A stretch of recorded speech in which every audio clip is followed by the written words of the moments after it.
So the idea behind the name, The Path of the Guide, is really a metaphor for how I think about facilitation.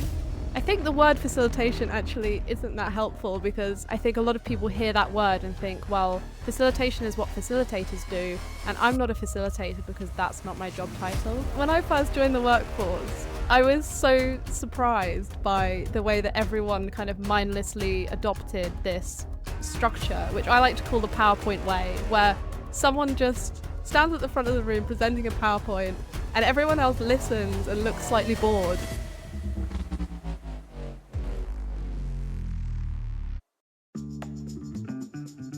From the city of Peaky Blinders, Birmingham, England, I would like to introduce you to Paddy Danda. As the world becomes more automated and the robots take over, it's imperative that we build the right human skills for the future. So pull up a chair, grab a samosa or two, and make yourself very uncomfortable. Dear friend, thank you so much for joining us today on the Superpower School podcast. I'm your host, Paddy Danda, and on today's episode, I have a guest that is going to be sharing a few insights about a topic that's really close to my heart. It's something that I do a lot of in my day-to-day work, and I'm always looking for new inspiration in this field. And so I have Emily, who is a trainer, facilitator, and speaker specializing in innovation and facilitation skills. Her passion is empowering people from all career stages and backgrounds to create more productive and inclusive workplaces that solve problems faster and launch better products. Across her career, Emily has equipped over 1,000 innovators and 250 facilitators. Welcome to the show, Emily Gardner. How are you doing? I'm good, thank you, Paddy. Yeah. As we were saying just before we hit record, this is our second go around because the first time I had a terrible cold, but today I'm feeling great, so I'm healed, more or less. Brilliant. And the show must go on. And I'm so glad we managed to get some time today because it's always a pleasure talking to you. I know we started off as LinkedIn friends and all of a sudden we were talking, we jumped on a call and you were telling me about some of the stuff that you're doing. And I was like, Emily, I've got to get you on the show. So it's great how things work out in the end. And so, Emily, what superpower are you bringing to this particular episode? Sure. So I want to talk about facilitation. As you kind of mentioned in the bio, that's my real passion. But specifically, we're going to talk about corporate facilitation. So my background, my first job was in the corporate world. I worked for an insurance company for many years. And I think when often people talk about facilitation, they think about people who are facilitators for their job, and that is their job title. But I believe that everyone should be a facilitator, and that's why I'm really passionate about this topic of corporate facilitation and how people can adopt that role in what they do in the day-to-day within the organizations that they work with. Oh, brilliant.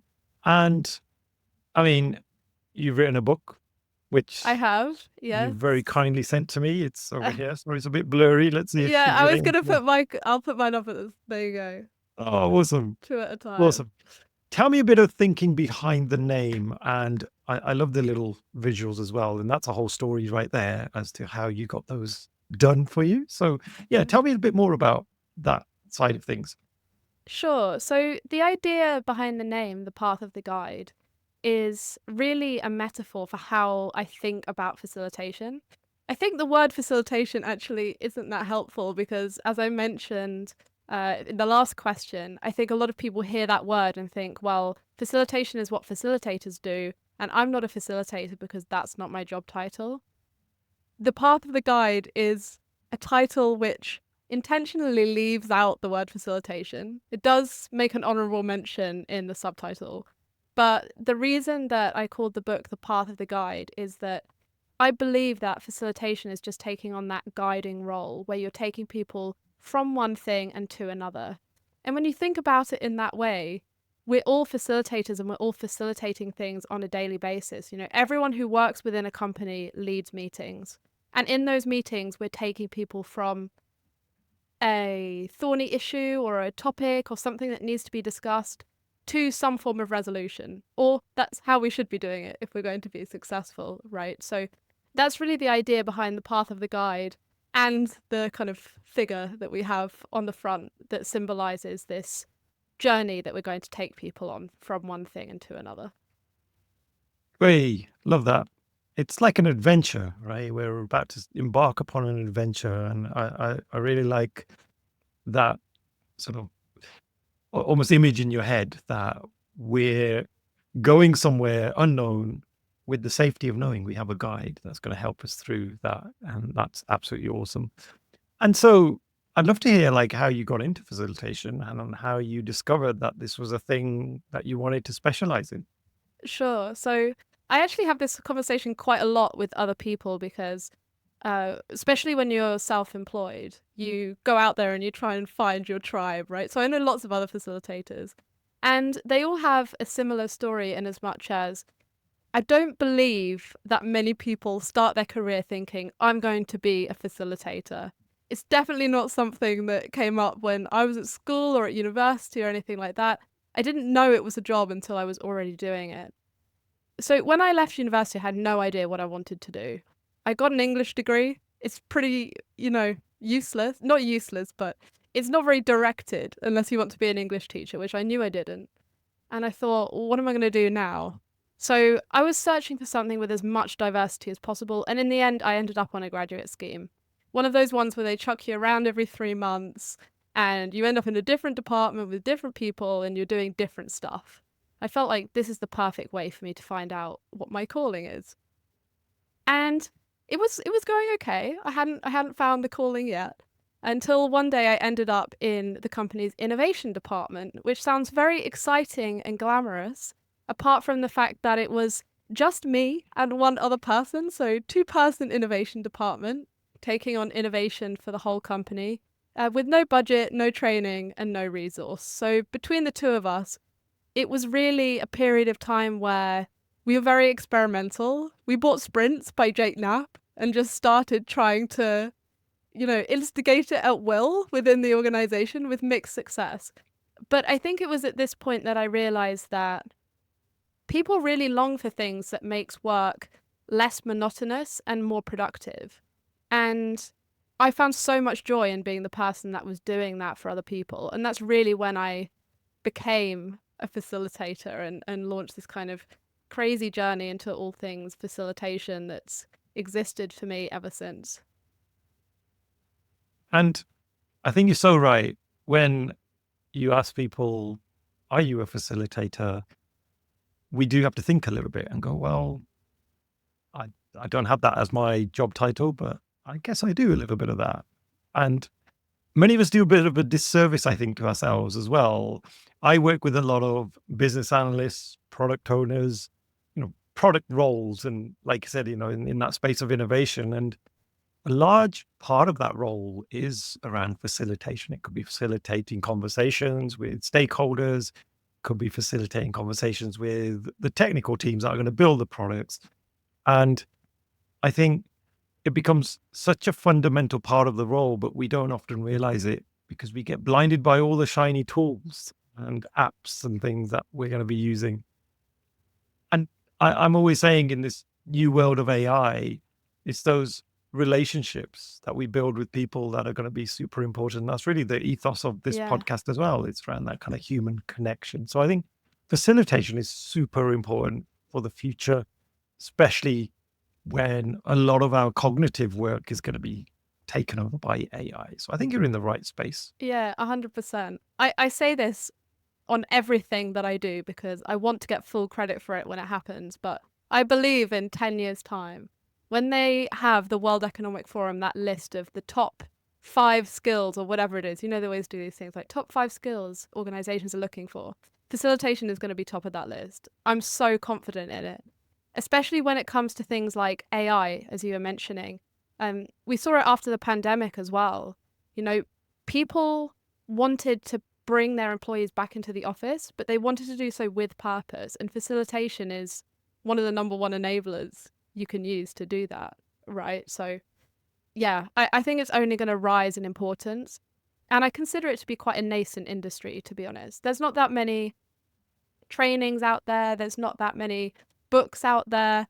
It's still something that's really growing. And I think the next sort of hurdle is that recognition by the masses that we are all facilitators and we all need to be facilitating.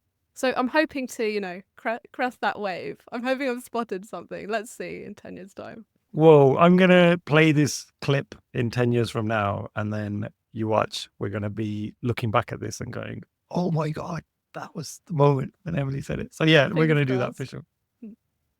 Why do we need facilitators though? Like, you know what? We're all educated, intelligent people in the business world working away. And now we're saying, actually, when we're having a conversation, we need this other person in the room who's a facilitator to help guide the conversation. Surely we're all grown up adults and we don't need facilitators. You'd think so, wouldn't you? But when I first joined the workforce, I was so surprised by the way that everyone kind of mindlessly adopted this structure, which I like to call the PowerPoint way, where someone just stands at the front of the room presenting a PowerPoint and everyone else listens and looks slightly bored until the end, where the person at the front says any questions and everyone says like, I just want to leave. We've been here for an hour and I want to get another cup of tea. I think when it comes to corporates and the way that they operate, we need to actively think about changing that status quo, because I think we all fundamentally realize that it doesn't really work, but you just kind of go along with it anyway. And it's that strange thing of the struggle to be kind of counterculture within an organization is something that's actually really difficult. We see this with innovation as well. Having worked in an innovation team and being the sort of us and them, the innovation ivory tower, all of that stuff, it's kind of hard to defeat. And I think that people recognizing themselves as facilitators, even if they are facilitating in a room, but they're not there as the facilitator, even if they're using some simple tools and techniques to change the dynamics in that session so that there's more equality in turn taking, there's a defined, to and from, all of these things are so important. And I think we just need to think more actively and proactively about those kinds of things when we get into sessions. And you can learn it, by the way. It's a learned skill. So over time, the more you practice doing this, the more you'll enter every meeting and get those better results each and every time. People often say like facilitation is training and workshops. Well, yeah, it is. But what I want to advocate for is people using this in every meeting that they have every day, and it doesn't need to take huge amounts of planning and huge amounts of brain power and for this to be your full-time job. It's something that you can go ahead and apply in quite simple and subtle ways within the next session you have. Even if it's in 5 minutes, I think there are things that you can pick up and implement immediately that will make a big difference. Oh, now you have me curious. So if someone sitting at home, driving, doing the school run, is thinking, I really would like to step up and start to facilitate more. Because if I think back to my career history, I used to be a professional introvert. I still am a bit of an introvert, believe it or not. And I started off in software development.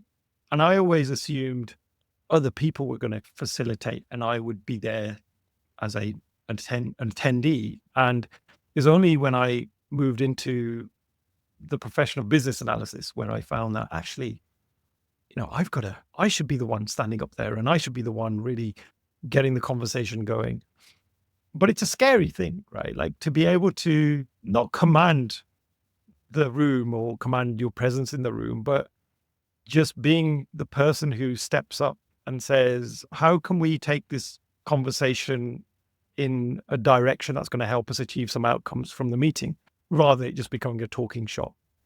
So what are maybe some tips that you could give for someone who does want to step up and do more facilitation, but maybe not in a scary way, like, a whole workshop? They just want to start to introduce this into their sort of regular meetings. Yeah, sure. I like the fact that you mentioned it can be scary. I'm sure you know that statistic that more people are scared of public speaking than death. Like often when I tell people that my job is a facilitator, they're like, that must be awful. I'm like, no, it's not the same as giving a speech and other people just sort of sitting there looking at you. If you do facilitation really well, you give out energy and you get that energy back twofold. One other thing that you mentioned that I just want to pick up on before I directly answer the question, and that's that you mentioned that you're an introvert. I mean, me too. I'm an introvert as well.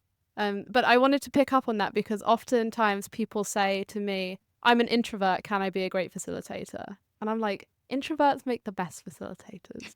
Well, hey, So there you go. A couple of things then. Let's say, Paddy, you have a meeting in 5 minutes and you want to pick up a couple of things. The first thing I would say is you should think about creating some fundamentals of psychological safety in the room. So psychological safety is all about helping people show up and feel like they can express their point of view. And oftentimes we take that as a bit of a given within corporate culture, but of course it's not, because, for example, I might have my boss in the room, that might make me more reserved to say something, or I might enter that room and think, well, all these people are really extroverted and I'm an introvert. I'm probably not going to be able to contribute because I'm going to have to think about how to get a word in edgeways, and that takes my mind out of the meeting and I don't contribute what I wanted to contribute.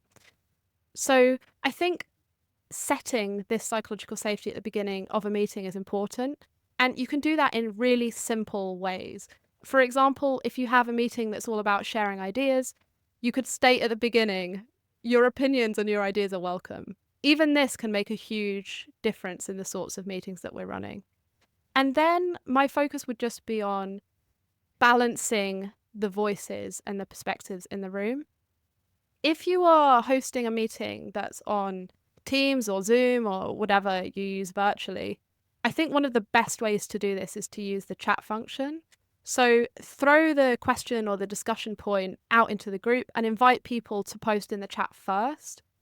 It gives everybody the chance to be on a level playing field, because otherwise you have the extroverts who like to think as they're speaking, throwing their suggestions out there, and the more introverted voices in the room won't get the chance to share, or they'll be, sort of behind the curve. Maybe the conversation's moved on. The other reason that I like this technique is that it gives you, as the facilitator, the sort of power to balance those voices rather than losing control in that situation and thinking, oh no, the same person's talking every time. What am I going to do about that?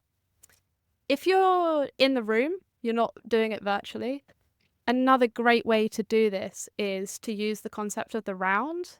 This was a tool that was pioneered by a lady called Nancy Klein. She wrote a book called Time to Think, Listening to Ignite the Human Mind. If you haven't read it, you should. It's great.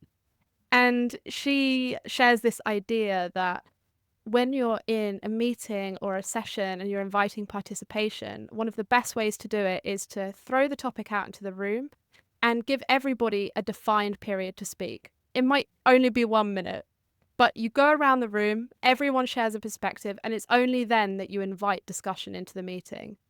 And this is so powerful because it gives everybody the chance to express their perspective, and it forces the others in the room into that listening mode while they're taking in and listening to other people. Because I don't know about you, but sometimes when I'm in meetings, if everyone's shouting over each other, I can't concentrate on what they're saying because I'm just thinking about, I want to say something, it's been 10 minutes. I need to say something. How am I going to say something? When am I going to cut into this conversation? So I think those two things, the psychological safety and the equality in turn taking, are two super easy to implement facilitation principles that you can bring into that next meeting you're running in 5 minutes. Oh, I love that. And I wrote an article about checking in for your holiday. And it was the analogy of, when do you feel like you're actually going on holiday? Is it the moment you start packing your suitcase? Probably not. Is it the moment that you arrive at the airport? Kind of. But to me, the moment that I feel like I'm really going on this holiday is when I've checked in and I've given my suitcase over and I've spoken to the person who's checking me in. And that's when I'm like, I'm in the zone now. And I was using that as an analogy for a meeting because, yes, we're all at the meeting, but are we really part of this conversation? And it's only, like you say, when you get that opportunity to speak and kind of get a bit of a check-in with the facilitator, that you really do feel you're contributing. So I love that idea of balancing the or giving everyone equal voice right at the start so that they have that opportunity, which I think is great. And would you say in a corporate environment, then as a facilitator, there are certain things you need to be aware of versus perhaps if you weren't in that environment? Like, what are some of those things that you should be aware of? Yeah, there definitely are. And I'll give you a bit of an example, because as we've discussed, my background is in innovation. So I started out doing it with mixed success, as I mentioned, in the insurance company. And then I moved into consultancy. And what I was doing there was going into a whole bunch of different companies and running innovation workshops and sessions for them. And these really illustrated super well the different dynamics that you're going to come up against when you start implementing these sorts of principles. And one key thing that always comes to mind for me is the role or the involvement of the sponsor of a project. And I'm sure this is something that a lot of people who are listening will be able to empathize with. You know, when you're working on a project and you have a project sponsor, that person has such a massive influence on all of the interactions that you have that surround that project. Whether they're in the meeting or not in the meeting, they have an influence. But from my experience working in innovation, more often than not, we would talk with the sponsor and actually ask them not to attend a lot of the meetings so that they weren't there to have that massive influence on the room. So if you're working in a project, the personalities and the people that you have involved is really going to be your key consideration. It's not going to be sort of a one size fits all approach to doing these sorts of things. You need to think about who's involved, what dynamic are they bringing, and how can we think about that dynamic. When I work with, well, I was going to say facilitators, but I do a lot of work with people who are aspiring facilitators who want to work on this skill, right? And one of the key activities that we always do, I call it fear setting. So it's taking that project or taking that aspect that you want to facilitate and actively triggering your kind of worst fears for that session. And that surfaces a lot of these kind of dynamics that we see in corporate cultures. So it's essentially inviting you to sit and to think about those dynamics. And once you've thought about them, you then kind of set the fear by listing 10 things that you're going to do in a sort of chronological order, 10 things that you're going to do if that situation arises. So I think this fear setting process is something that's really important to do. I do it ahead of every workshop that I run, you know, and it also helps you as the facilitator to relax a little bit. You've already played through the worst case scenario and you know what you're going to do if it arises. So it gives you a little bit more comfort, I guess, when you're in the moment. Oh, awesome. And talking about techniques, I had an idea. I thought I'll put you under the spotlight because you've probably used lots of techniques, and it's always great hearing other facilitators sharing some of their favorites. So I was going to give you a couple of situations, and I'd love to hear, like, what are some of your favorite techniques? Okay, let's go for it. Okay, so I'll start off with probably some lighthearted stuff. So we're trying to build some connection in the room, bit of an icebreaker, energizer, but not the cringe-worthy stuff, because I know that can be a bit cringy sometimes. I'm a massive fan of icebreakers, by the way, but I do absolutely appreciate they need to be used with purpose. So if you have a group of people and we want to create some quick connection, what might be some icebreakers that you would use? Sure. Okay. So I'm going to refer a little bit back to the book now. I have a phrase in there that I really like to tell people, which is that for me, the first rule of icebreakers is don't call it an icebreaker.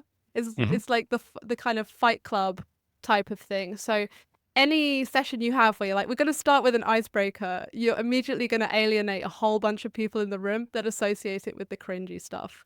So For my icebreaker, firstly, I would probably just call it like the first activity.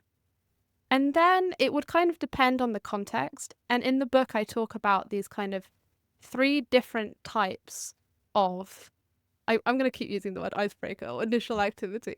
3 types of initial activity. And I'm trying to remember all 3 categories off the top of my head. One of them is mindset relevant.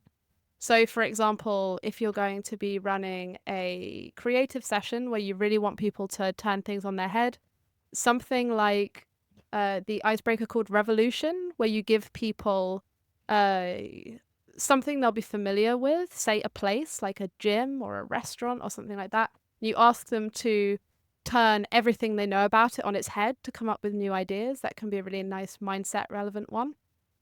You can do an environment relevant one. So I love music, and I often like to do this as an initial exercise. If I'm going to be with people for a longer period of time, I'll ask them to share a song that they're really into at the moment, and then I'll use that to make a playlist that we use for the rest of the session. That's a really nice way to get people to open up. And the last one has come into my mind just as I was speaking, as I'd hoped it would, is a topic relevant one.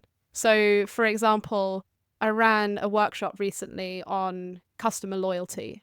And an obvious way to start that session was to ask people in the room, what brand are you the most loyal to? And where does that loyalty come from? Because it gives you that food for thought to sort of continue into the rest of the session. So interesting. You talk about the name or the word icebreaker and that perception that you can have. I had Jan Keck on the Yes, podcast. yeah. And as you'll know, Jan advocates Ice the melters. That's what I should ice have melters. said. Yeah, there you go. There you go. Because it does sort of paint a picture in your mind. So you say icebreaker, this kind of cold, solid state that you then need to break with a sledgehammer, as Jan puts it. So I do like ice melters as a word. And then at times I'm like, you know what, I'm just going to call it what it is. And then hopefully when we actually go through it, people will value it. But I totally get it. I think we've been burnt so many times in the past Yeah. where, you know, someone's come along and gone, oh, I'm going to run this activity just to make everyone look silly. And then we'll get into the meeting and it's like, oh no, I didn't sign up for this. So yeah, thank you for that. My next scenario is a situation that could really disrupt a meeting. So Yeah. where you have conflict in the room and you're finding there are differences of opinion, could be quite a sensitive topic, could be a topic that people are very opinionated about.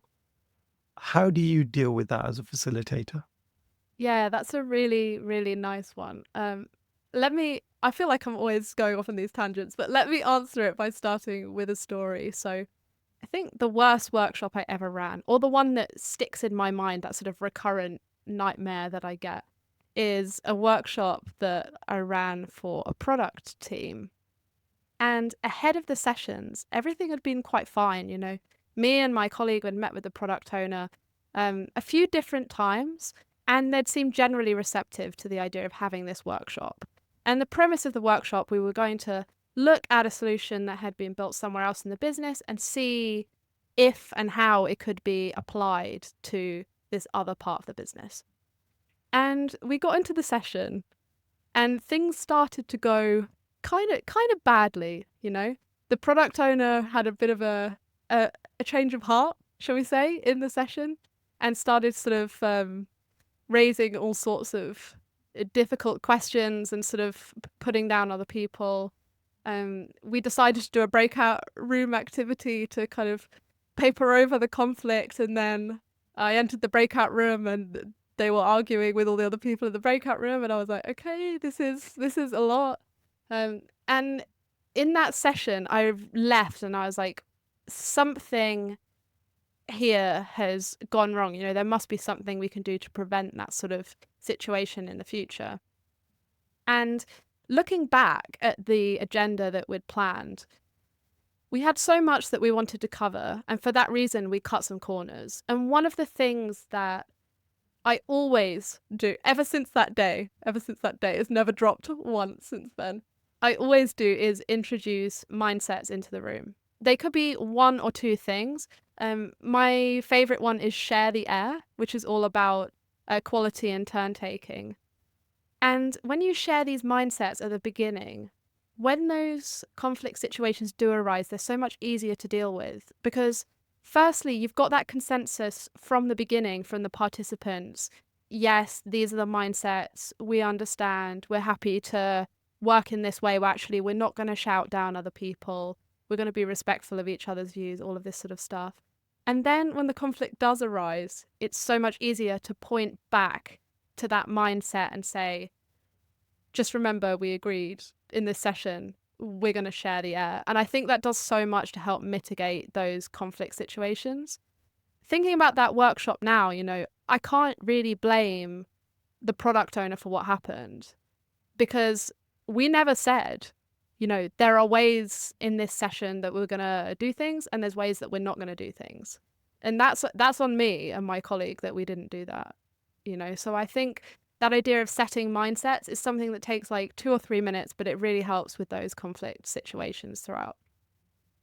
Oh, brilliant. And I think one of the things that you learn as a facilitator over time is you try things and sometimes they don't always land, Yeah. or you seriously reflect and go, what could I have done better that time? And that's just part of the learning experience. So don't beat yourselves up if you do end up in that situation, I guess, is the key message as well, right? Yeah, 100%.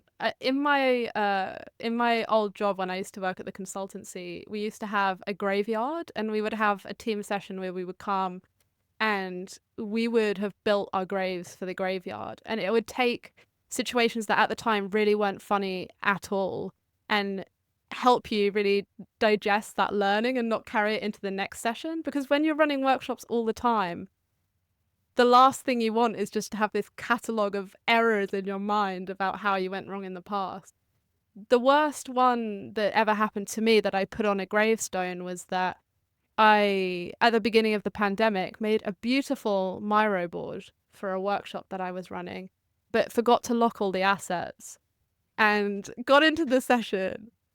Couple of hours of really productive work, and then one of the participants accidentally deleted the entire thing, and this just couldn't get any worse. But you live and you learn from these things. That's part of what makes facilitation joyful, I guess, is it's never exactly the same, is it? And it's always live and a little bit unpredictable. Yeah, otherwise it'd be boring, right? If it was just robotic. And then you could probably AI it, and that's something we don't want. So as long as there's no fixed rules, I think we'll always need human facilitators. It's when we say that there's an algorithm for this, and if you just follow these rules, it's always going to work. That's when I think there's a danger of it becoming automated, and we don't want that. Yeah, So, that's true. I did do a bit of an experiment, by the way, with ChatGPT to see if it was a good facilitator. And ChatGPT thinks that you can run 6-hour sessions without any breaks.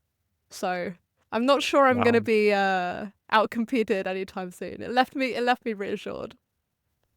I did a similar thing, actually. This is so interesting. So I put into ChatGPT about like the future, and I said, in 10 or 15 years' time, what will facilitation look like? So with the acceleration of AI and everything else, does ChatGPT still see a future for humans? And it was a bit biased, I think, and it was talking about kind of AI facilitating things. So that was kind of interesting. But I just think there are so many nuances that we have as people that, yes, you could probably have an AI bot doing that kind of facilitation, but I think it would only appeal to certain audiences, I feel, in certain situations. So again, let's fight for humans. So as we approach the end of this episode, and I can't believe how time has flown, Emily, if our listeners could take away one tip from the book, what would that be and why? Sure. So I mentioned this right at the start when we were talking about the cover image and the title, but I think this from and to is just such a simple thing that you can take and implement to whatever it is that you're doing after you listen to this podcast episode. Look at your next meeting and think about, where do we want to go from and where do we want to go to? And you'll leave that session feeling more confident and feel like, you've achieved some great productive things, because I think that from and to metaphor is something really powerful for the way we work in the day to day. I can't finish the episode without giving a shout out to the amazing illustrator of the books. Oh, I was saying to you before we kicked off, I was like, look, I love the little icons and the visuals in the book. And can you tell us the story behind that very quickly? yeah, sure. So the illustrations are from a pixel market, but I was sharing before that my partner is a designer. That's his job. So I'm very lucky. I've got the in-house support here. Paddy was saying that my website looks nice, and I said, yeah, I have absolutely nothing to do with that at all. So yeah, it was great. Ed was one of the first readers of the book, and he really took that and helped to make it into the visual identity that the book has, which has really brought it to life for me as well, I have to say. When it arrived, it was like, this is super exciting and aligns really well to what I had in mind when I was writing it. Although I'm not a particularly visual person, so he's done a great job of taking something from my brain and making it into a visual reality, which is really cool. And I think it's testament to your facilitation skills, Emily, the fact that you managed to rope your partner into doing your website, the visuals. I think that's just brilliant facilitation skills, if I'm honest. There we go. Useful in all aspects of life. So, folks, if you want your partners to do some work for you, like read the book, and you'll totally win. But no, on a serious note, I do love the way that you've positioned the book. It's got this metaphorical structure to it. It's like you're going on a journey, and it is just such a nice read. And I was talking before we started, just the size of the book as well. It's like perfect. Stick in your little bag when you're off on those travels, especially if you're on a Ryanair flight, which I am actually tomorrow. I'm going to Dublin. So oh, great. I'll be carrying this in my little bag because I'm not allowed to take much luggage on those planes, am I? So we'll fit it in. And before we wrap up, Emily, I'm going to ask you one of my favorite questions as we exit the show. If you could have any superpower to abolish something in the world of work, so get rid of something, and we'll do it for 24 hours, what would that be? Oh, I think you know what I'm going to say here. I would abolish the PowerPoint way. Get everybody to interact in a different way. And I think if we did that for just 24 hours, we would never, ever go back. Oh no, Microsoft, close your ears. Close your ears. I know what you mean. I think there should be like part of your degree, every degree, there should be this prep module for how you should use PowerPoint in the right way. 100%. Yeah. Right. I'm not anti-PowerPoint before Microsoft come after me, but it needs to be used in the right way. 100%. Yeah. So that we don't just unleash PowerPoint maniacs out there in the world. So yeah, let's do that. Sounds good. And Emily, where can people get hold of the book, and how can they get in touch with you if they want to know more? Sure. So the book is called The Path of the Guide. You can find it on Amazon. You can get it paperback. You can get it on Kindle. If you want to look me up, I'm Emily Gardner Facilitator on LinkedIn. I post videos, tips and tricks. I did one for every week of 2024 on facilitation tips. So if you want to pick up some new skills, then feel free to connect with me on LinkedIn, send me a message, and watch the videos. There we go. And we'll include those links in the show notes as well, folks. So yeah, I just want to thank you for joining me today, Emily. It's been such a pleasure. I'm glad we managed to record the episode once you were feeling better. And yeah, I'm really excited to read the book. So thank you for sending it to me as well. Thanks so much, Paddy. Thank you. It's the end of another episode. Thank you so much for listening. Please do connect with me via LinkedIn and drop me a message and let me know your favorite takeaways from the episode. Also, don't forget to subscribe to the Superpower School newsletter so that you can be notified of all future episodes. Simply visit the website www.superpowers.school. Thank you once again.